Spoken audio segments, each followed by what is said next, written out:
talk about change orders and how important they are. They're not informal documents that you can do sometimes and other times ignore.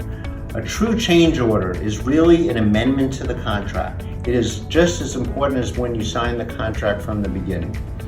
And when you're talking about an amendment to the contract, it could be for any number of things, but it's really for any change that occurs in the contract. So for instance, if you're changing the contract sum, whether or not you're adding to or subtracting, whether or not you're changing the contract time.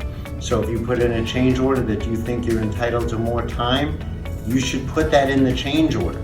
It's important because it's going to come up later. A lot of times also there's a change in the scope of work.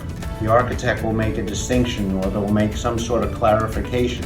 If it's important enough to make sure that it's going to be complied with as the project goes along, then it should be important enough to put in a change order. Even if you do a change order for the change in the scope of work, even if it does not require a change in money or a change in time, it's important that it be done by change order. So at the end of the project, the contractor is not accused of not following the plans and the specs. And also, when we're talking about allowances in contracts, once the allowances are finalized, whether or not it's below or above the allowance amount, that should be clarified in the change order. And of course, with the completion date, if that changes, that's also an important term in the contract. If you're going to change that verbally, it should be done by change order. Now, a lot of times people talk about change order directive and field orders. Change order is different. Change order is an amendment to the contract.